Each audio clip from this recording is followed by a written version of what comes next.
Merhabalar güzel arkadaşlarım. Yelizce Tarifler Yemek kanalıma hepiniz hoş geldiniz. Bugün sizlerle gördüğünüz gibi güzel soslu bir kek hazırlayacağız.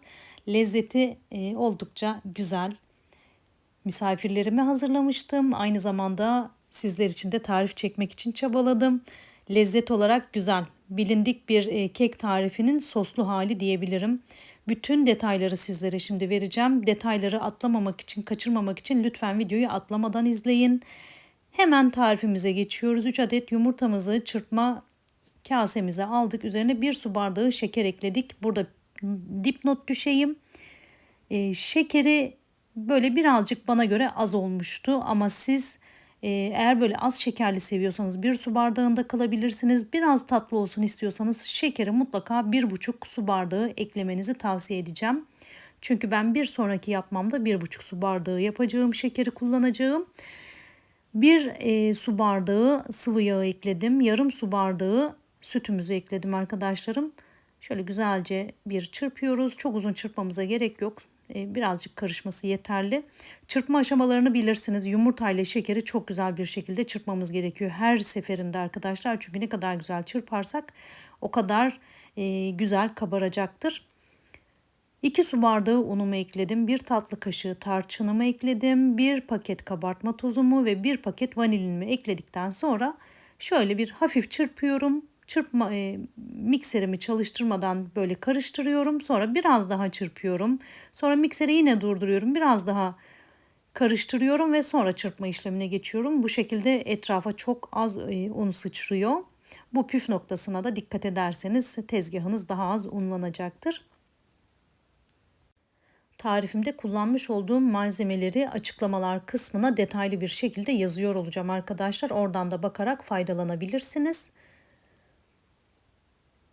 Videomu beğenmeyi, sevdiklerinizle paylaşmayı, sosyal medyalarınızda paylaşmayı lütfen unutmayın. Bana bu şekilde ve kanalıma bu şekilde destek olmanız benim için çok çok kıymetli. Şimdiden destek olan bütün arkadaşlarıma çok teşekkür ederim. Artık kek hamurumuzu çırptık. Diğer malzemelerimizi ekleme aşamasına geçiyoruz. Mikserimizi bir kenara bıraktık.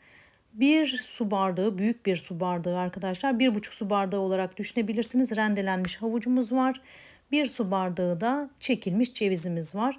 Havucu 1 su bardağı da kullanabilirsiniz. Ben birazcık fazla kullandım. Eşimin en sevdiği keklerden biri çünkü bu.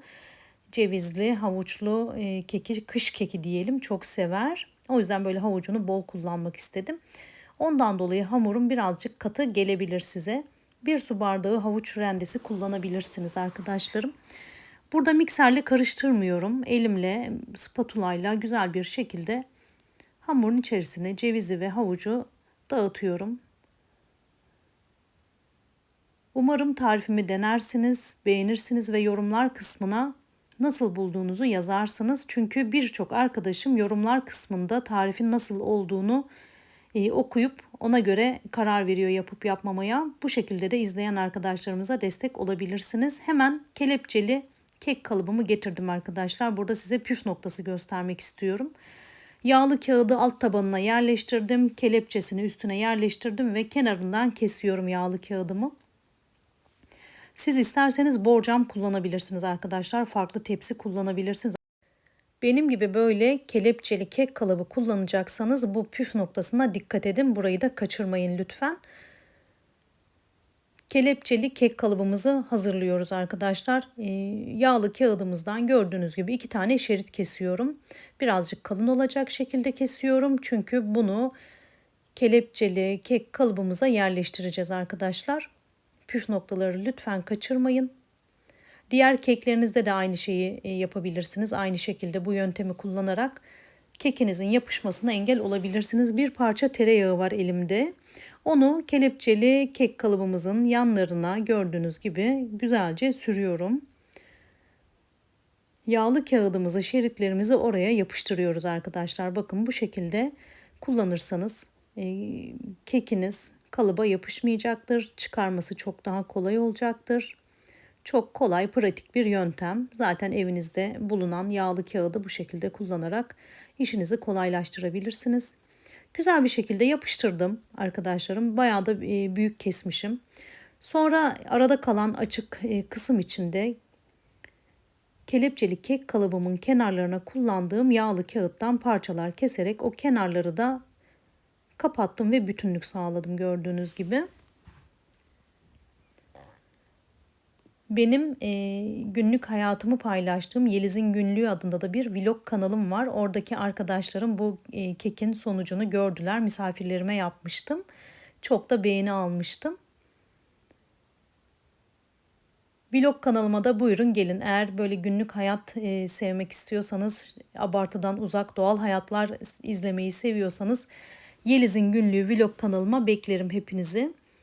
Hamurumuzu kalıbımıza aldık. Fırınımızı 180 dereceye ayarladık. Isınan fırınımıza süreceğiz. Böyle fırına sürmeden önce kalıbımızı tezgaha vuruyoruz birkaç kez ve hemen pişirmeye atıyoruz. Gördüğünüz gibi kek çok güzel bir şekilde pişti. Bakın burada ne kadar kolaylık ve pratiklik olduğunu göreceksiniz. Kalıbımızı ayırdık. Kağıtlarımızı kenarından ayırıyoruz. Ve kekimiz artık süsleme için soğumaya hazır. Kekimizi soğutacağız arkadaşlar. Bir kenara alacağız ve soğuması için bekleteceğiz. Gördüğünüz gibi ben servis tabağıma alırken yağlı kağıdı altından çekiştiriyorum. Ve kekimi servis tabağıma alıyorum. Siz de bu şekilde rahatlıkla yapabilirsiniz. Daha küçük bir kek kalıbı, kelepçeli kalıp kullanabilirsiniz. Kekimizin son hali budur. Biz kalabalık bir misafir ortamım olduğu için büyük kelepçeli kek kalıbı kullanmayı tercih ettim açıkçası. Şimdi sosumuzu hazırlıyoruz. 2 yemek kaşığı oda ısısındaki tereyağı. Oda ısısına mutlaka dikkat edin. 2 yemek kaşığı da labne peyniri.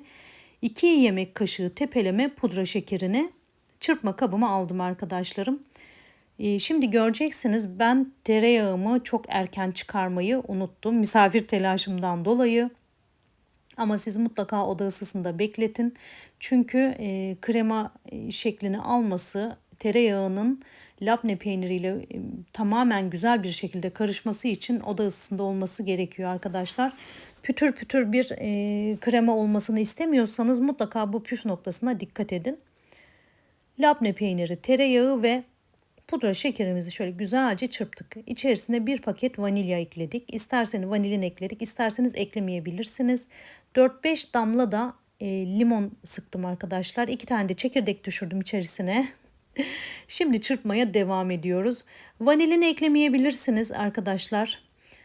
Dediğim gibi güzel lezzetli bir kek oldu. Yapmanızı tavsiye ederim. Yaparsanız yorumlarda nasıl bulduğunuzu, olumlu olumsuz bütün düşüncelerinizi de yazmanızı rica ediyorum.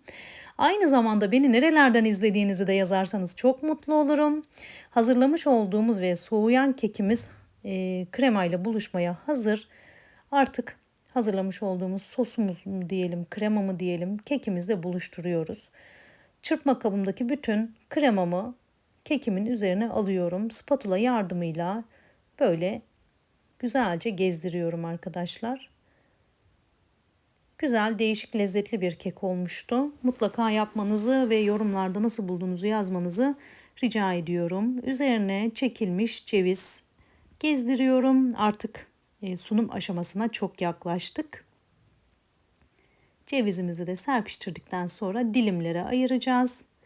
Ben burada sadece size göstermek için dilimliyorum. Sonra misafir masama daha küçük küçük dilimleyerek aldım, sunum yaptım. Sosla kekimizi buluşturduktan sonra arkadaşlarım eğer benim gibi acele misafiriniz gelmeyecekse bir 2-3 saat bekletin.